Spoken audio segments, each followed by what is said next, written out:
Maaf sebelumnya sudah mengucapkan ibu. Hari ini saya sebagai ibu dalam rangka saya ada tugas dari pelatihan BK yang kemarin mengenai 7 jurus BK yaitu dimana saya sebagai peserta PASDA dan ini diminta untuk berbagi praktik baik untuk BK kepada ibu yang lebih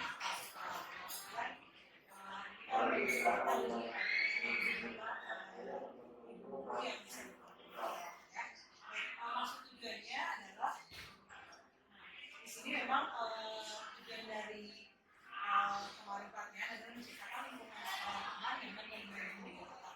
Mulai aman, nyaman, karena sesuai dengan kurikulum learning yang kemarin mungkin Buya dan Bu Fitri juga sama gitu ya. Nah, tujuan itu isinya adalah melibatkan konsep bimbingan melalui 7 jurus BK saya siap menjadi pemimpin terlihat dan jadi buat baik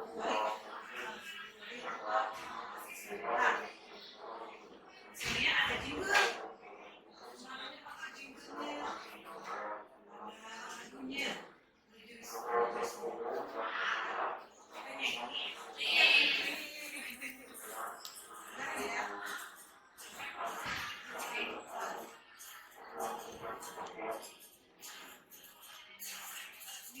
dan kuat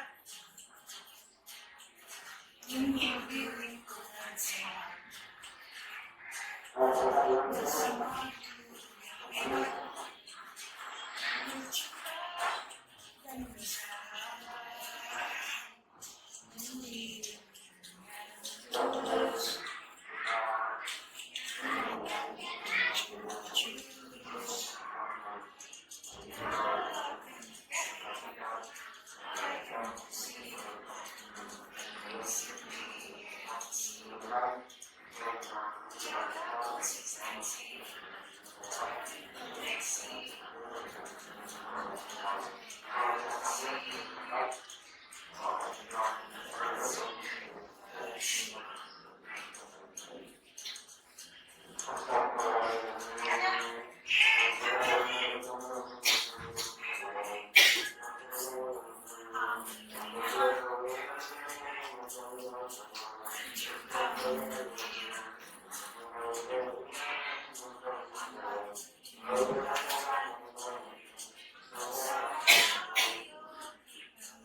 terus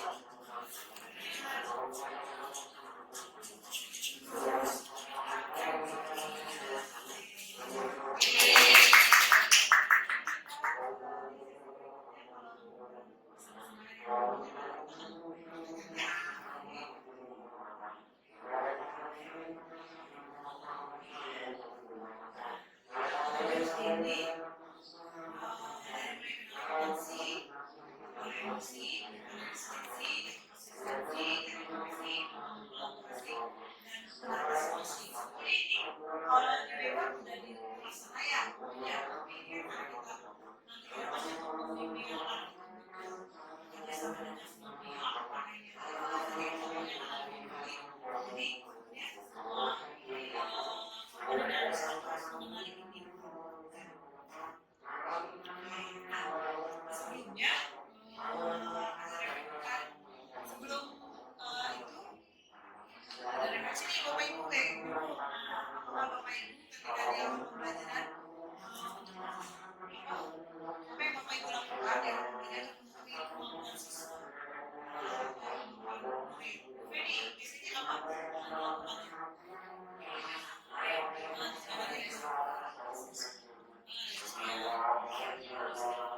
SD.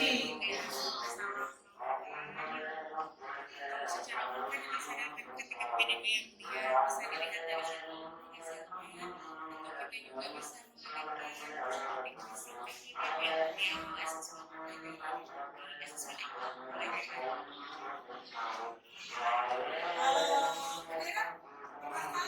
Mutiara menghadapi siswa yang sering dapat terlambat pada masuk kelas. Apa yang disebut Mutiara?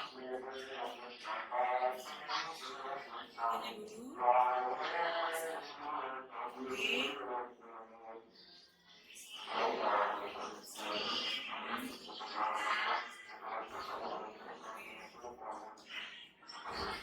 Mutiara Bu. Aisyah pernah kemarin yang datang terlambat? sama sih kita tanya dulu terus bisa ada punishment ya maksudnya itu kan anak-anak juga Nah, ketiga, adakah peristiwa di mana ibu sangat kecewa pada siswa atau merasa gagal? Kira-kira apa yang dilakukan? Oh iya, pernah nggak merasa kecewa dengan apa? Kecewa.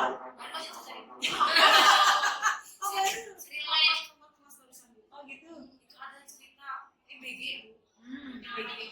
jadi sebenarnya kecewa terhadap perilakunya bukan karena anaknya tapi Perilakunya. jadi jadwalnya ketika kali ini diganti jadi sebagai kejadian evaluasi terus semua yang mengambil evaluasi yang ya semua evaluasi distribusi yang jadi anak-anak masih mengingatkan terus mengingatkan sekali yaitu kecewa terhadap perilaku siswa yang seperti itu. Kemudian yang dilakukannya adalah mengevaluasi bersama-sama dengan siswa sebenarnya apa yang terjadi merunut jadi nggak langsung dijawab kemudian dia dirunut dulu apa yang terjadi kemudian dia bilang gitu ya mau apa ditanya dulu celah-celahnya semua mana yang bisa menimbulkan masalah gitu ya ditanya dulu terus kemudian ditawarkan kepada murid itu jadi gimana ya nanti solusinya biar tidak seperti orang ini gitu jadi dipancing dari anak solusi dulu disepakati bersama ya bisa mengimbang anak-anak Keren, terima kasih. jadi saya Oke, boleh. Boleh? Apa tuh? ingin mengerti Kecewa? oke jadi ceritain Iya. Apa bukannya mancing dengan berlalu itu ada Oke, nah untuk yang nomor 4, apa yang ibu lakukan untuk menciptakan ruang kelas yang aman, nyaman, dan memberikan versi guru BK dulu deh. Aman dan nyaman ya. biasanya sih kalau seperti kita ambil kakak gitu ya kita mencairkan suasana supaya anak-anak bisa lebih nyaman belajar kita bisa SD biasanya hal yang bisa membuat anak lebih relax, lebih happy, kemudian siap menerima informasi pembelajaran jadi begitu dan kemudian biasanya kita perlu juga melihat bagaimana kondisi anak-anak pada saat itu ketika misalnya kebutuhan mereka adalah butuh menyajikan sebuah materi dalam bentuk mainan misalnya atau misalnya apakah dari yang lain jadi kita harus menyesuaikan dengan fungsi dan kebutuhan pada saat ini butuh menyiapkan beberapa alternatif dengan pembelajaran yang kira-kiranya bisa sesuai dengan kondisi dan kebutuhan anak pada saat itu harus Koreksi ya. Nah, ternyata refleksi yang ini mungkin teman-teman bagaimana kelas yang aman, nyaman, dan bergembira. Gembira. justru yang sering terlupakan itu aman dan nyaman karena setelah menyampaikan kita tahu sering melupakan aman dan nyamannya tapi kalau yang menggembirakannya sering memikirkan salah satu yang bisa mungkin pembelajarannya juga bisa menarik mungkin supaya anak Sekarang sudah aman dan nyaman. Sudahlah ya ini. Oke, ternyata tujuan dari SBK itu yang membuat kelas itu aman, nyaman, dan bergembira. Dan mereka tadi ketika itu harus banyak yang terlibat.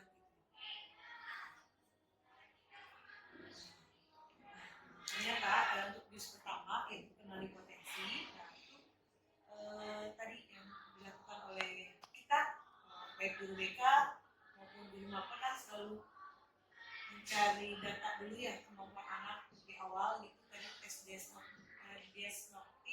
diagnostik apa ya jadi begini oke.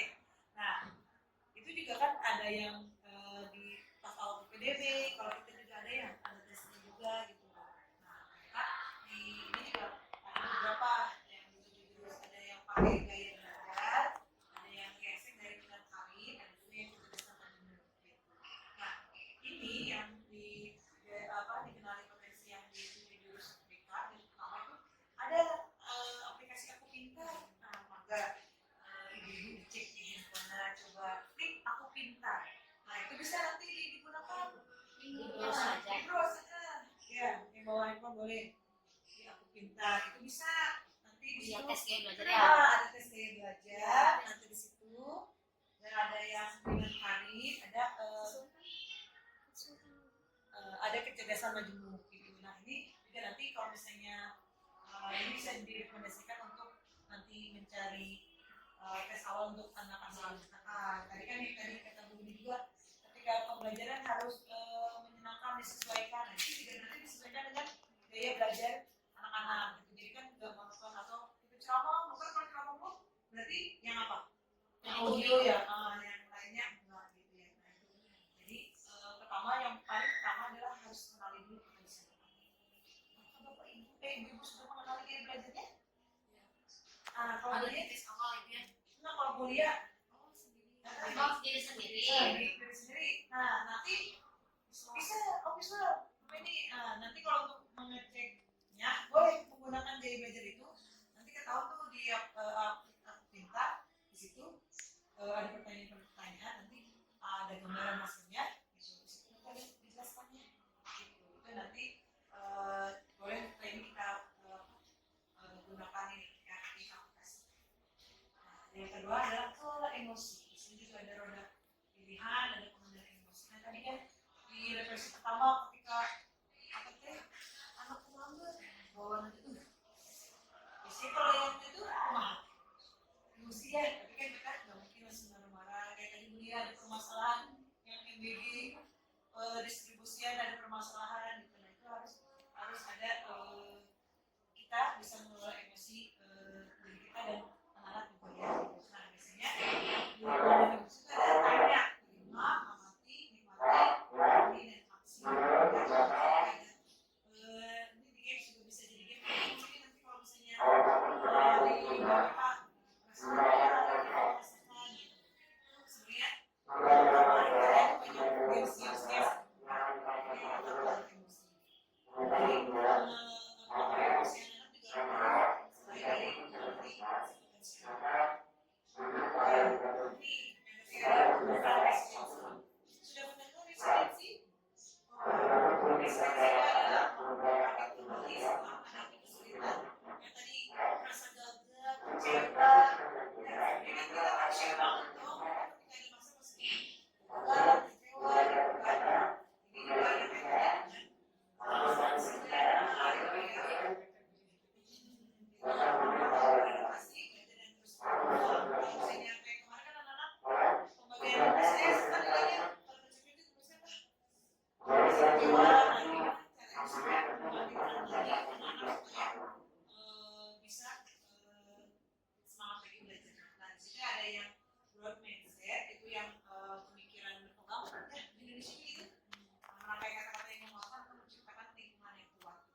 Kalau misalnya kalau yang fixed mindset itu aku mau nggak bisa apa-apa gitu. Tapi kalau yang growth mindset gimana caranya berusaha untuk berupaya supaya bisa bangkit kembali ketika sudah ada permasalahan. So, punya kata-kata positif, itu kan juga bisa membangkitkan kita. Kayak sebenarnya tiga kata sponsor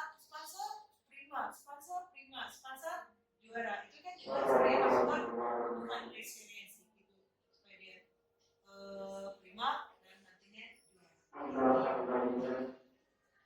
Nah, di sini ada jaga konsistensi. Nah, di sini ternyata ini juga ke anak-anak. Ketika misalnya belajar, apakah pertama ada paksaan atau bisa jalan sendiri? Dan harapan anak-anak kalau belajar atas kesadaran sendiri, bukan dipaksa. Orang suka mau sekolah gitu juga ya. Juga harus menyerahkan pembelajaran. Belajar di bahasa kita iya.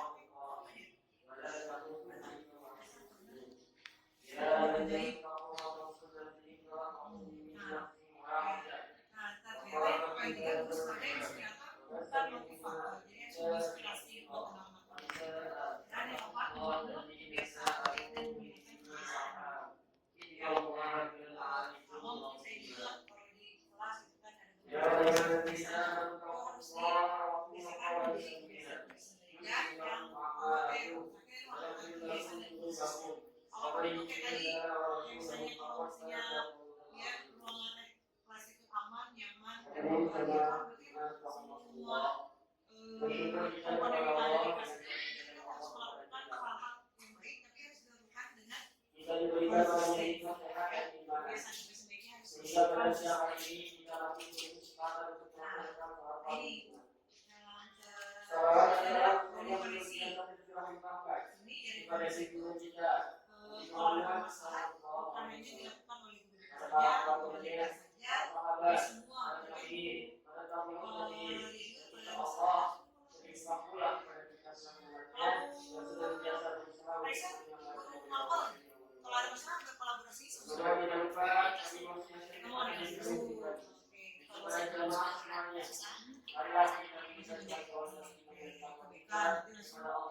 dari tingkatan-tingkatan permasalahannya ya. Sebenarnya ini juga lebih ke cara bagaimana berkomunikasi ya. Atau kalau di BK mah konselingnya gitu ya. Pas membuka percakapan, pas bertanya, merespon, refleksi, kan itu bagaimana didengarkan dulu, bertanya, merespon sih. Ini kalau yang ini tentang ini juga membangun kolaborasi. Di sini ada sekolah, siswa, orang tua dan masyarakat. Ini ketika di sekolah banyak komponen yang satu sama lain harus berkaitan. Nah, di sini ada tier 1, tier 2, tier 3. Nah, itu teh tingkat perilaku gitu. Yang pertama perilaku kelas yang ringan, kelambakan ringan, termotivasi. Biasanya ini kalau tier ini mah masih sama guru yang peserta tapi kalau udah ke tier 2 kecemasan sosial, perilaku pulang, penuh akademik, bisa nanti ke wali kelas, kalau kita naik ke level yang sudah depresi, trauma, perilaku agresif dan masalah kesehatan itu kita biasanya referral ya Bu Bini yang lebih ahlinya lagi. Jadi itu juga ada tingkatan-tingkatannya. Gimana Bu Bini?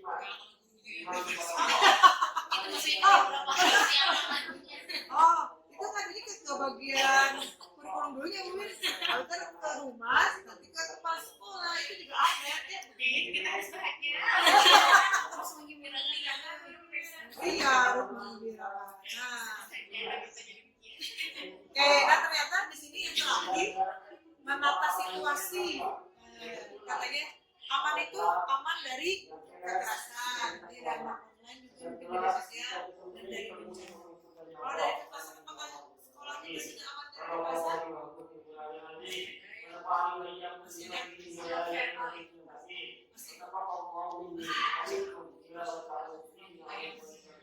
Tidak bisa dipungkiri ya, masih ada lagi.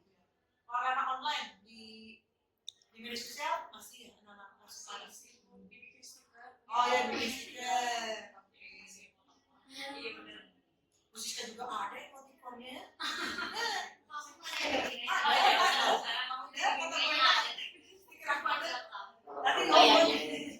Nah, kalau kita nih aman dari bencana.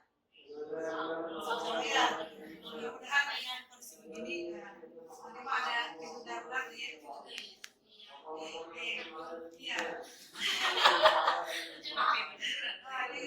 Oke, nah yang nanti ada nyaman lingkungannya. Apakah lingkungannya sudah nyaman? Seperti ada ya. Oke, sarana prasarananya mudah-mudahan sedang diperbaiki kalau kita sarana prasarananya dan relasi sosial juga. Nah, yang menggunakannya adalah proses belajarnya, proses bermainnya dan pengembangan juga harus dikembangkan. Kita harapkan di sekolah kita ada nomor 1.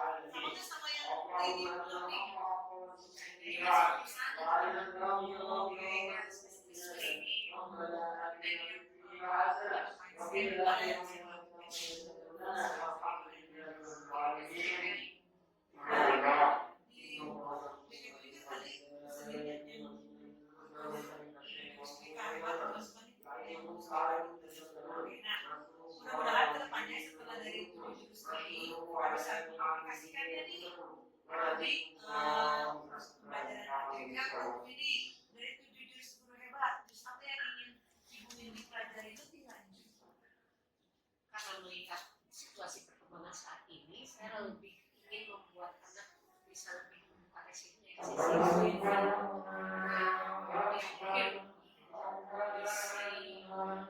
banyak faktor dari sosial lebih fokus untuk membangun pendalaman mungkin perhatian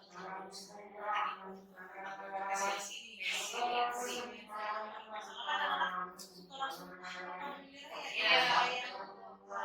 Gimana punya daya juang tinggi, itu kayaknya pelatihnya stabil sekali, ya nggak?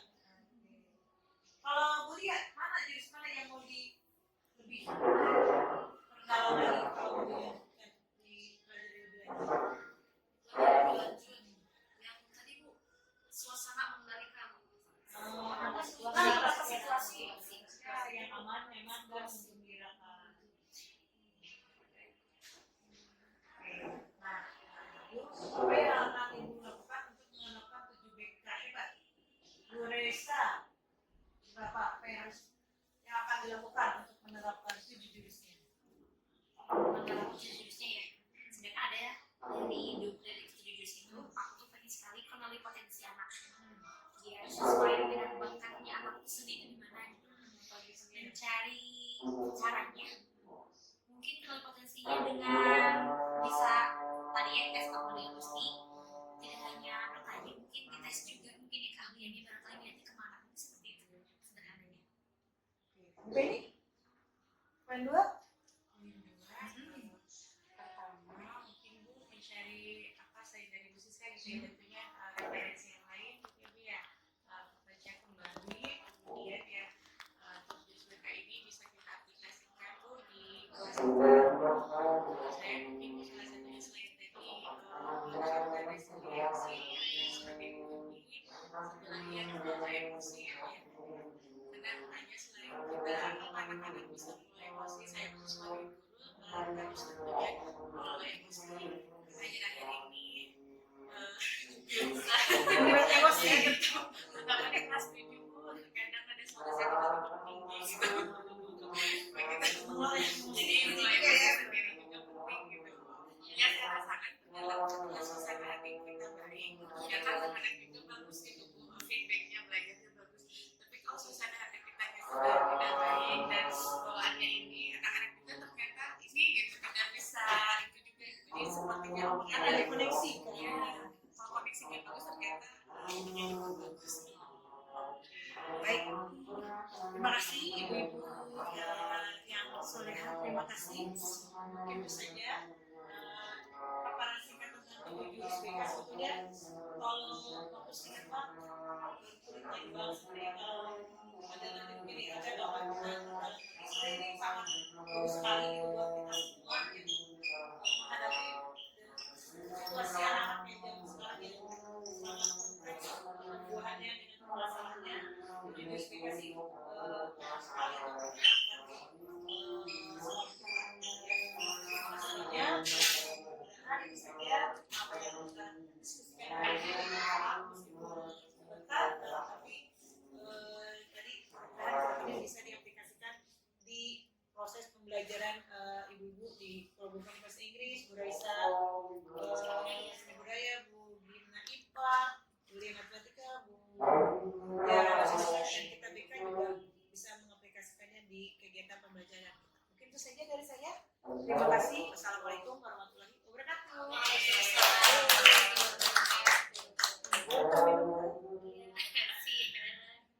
Bismillahirrahmanirrahim. Assalamualaikum warahmatullahi wabarakatuh.